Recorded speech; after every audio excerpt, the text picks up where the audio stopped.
Hey guys, how's it going? This is FixerMed. Welcome back to my high yield anatomy review series for the USMLE Step 1 NBME CBSE and NBME CAS examinations, where I'll be giving you a broad overview of the discipline of anatomy for these exams and various organ systems. This will be part 29 of my multi-part video series, so without further ado, let's go ahead and get started on today's content. I like to open up by talking about the superior mesenteric artery and its branches. So the branches consist of the inferior pancreatico-duodenal arteries, the jejunal and ileal branches, the ileocolic artery, the ascending branch, the anterior cecal artery, the posterior cecal artery, the appendicular artery, the right colic artery, and the middle colic artery.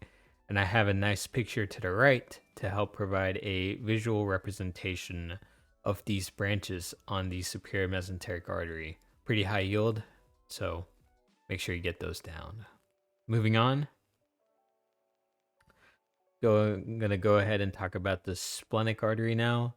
The splenic artery follows a convoluted horizontal path to the left, tracing along the upper margin of the pancreas and traversing behind the peritoneum of the posterior wall of the lesser sac, contributing to the stomach support structure.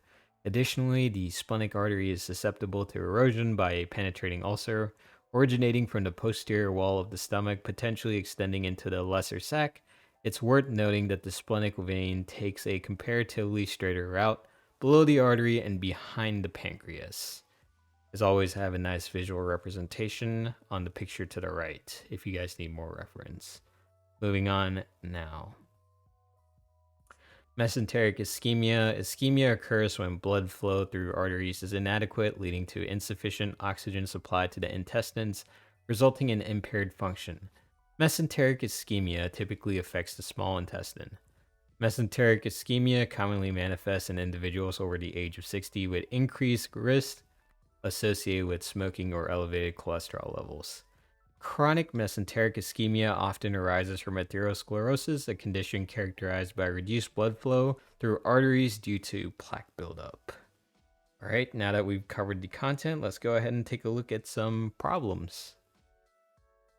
Which of the following best describes the condition characterized by inadequate blood flow through arteries to the intestines, leading to impaired intestinal function?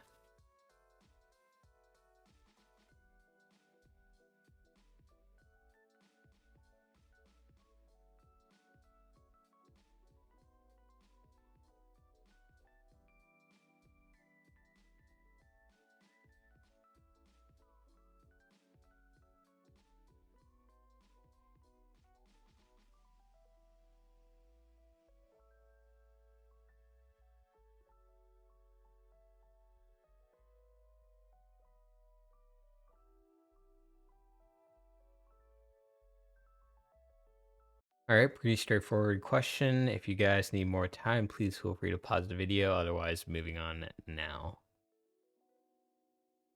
Mesenteric ischemia refers to the insufficient blood flow through arteries supplying the intestines, resulting in impaired intestinal function.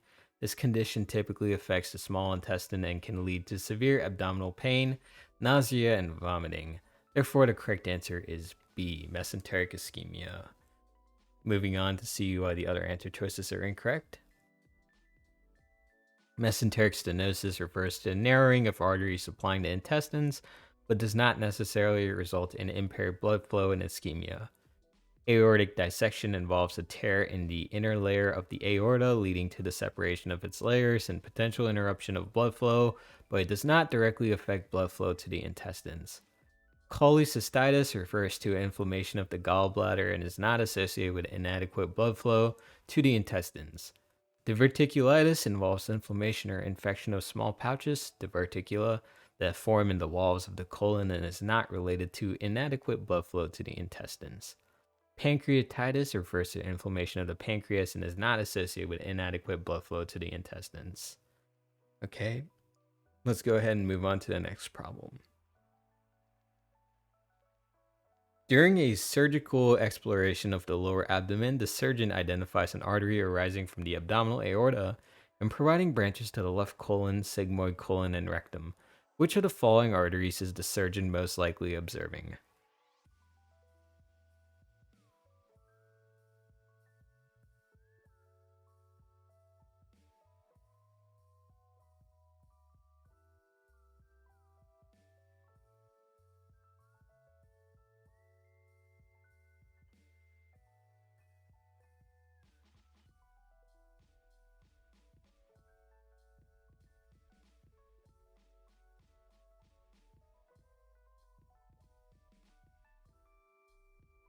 All right, I think I gave you guys enough time here. If you need more time, please feel free to pause the video. Otherwise, moving on now.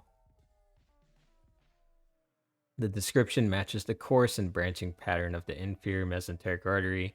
The inferior mesenteric artery provides branches to the left colic artery, sigmoid arteries, and superior rectal artery, supplying the left colon, sigmoid colon, and rectum. Therefore, the correct answer is B, inferior mesenteric artery. Let's go ahead and see why the other answer choices are incorrect. The common hepatic artery primarily supplies the liver and does not follow the described branching pattern. Splenic artery primarily supplies the spleen and does not provide branches to the left colon, sigmoid colon, or rectum. The superior mesenteric artery primarily supplies the midgut and does not follow the described branching pattern. Celiac artery primarily supplies the foregut and does not provide branches to the left colon, sigmoid colon, or rectum. Gastroduodenal artery primarily supplies the stomach and duodenum and does not follow the described branching pattern. All right, that will do it all for this question. Let's go ahead and move on to the next problem. During a surgical exploration of the abdominal cavity, the surgeon identifies an artery arising from the abdominal aorta and providing various branches to the small intestine, cecum, and appendix. Which of the following arteries is the surgeon most likely observing?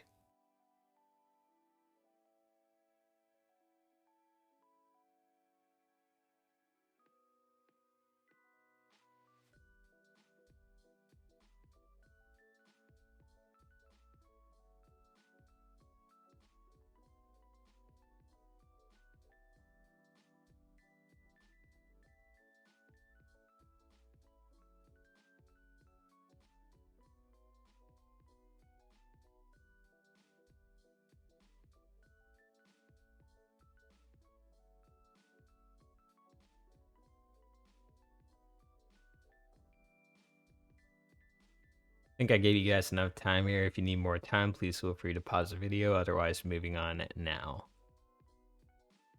The description matches the course and branching pattern of the superior mesenteric artery. The superior mesenteric artery provides branches to the small intestine, jejunal and ileal branches, the cecum, ascending anterior cecal and posterior cecal arteries, and the appendix, appendicular artery.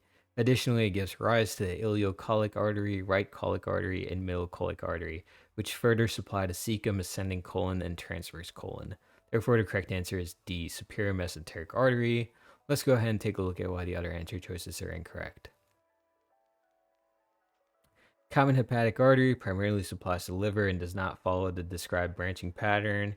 Inferior mesenteric artery supplies the hindgut and does not provide branches to the small intestine, cecum, or appendix.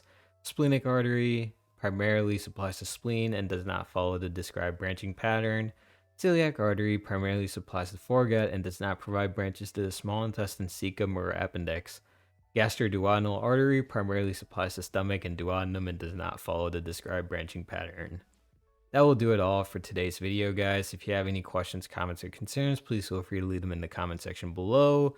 As always, be sure to leave a like and subscribe to the channel if you like this type of content. That will do it all for today.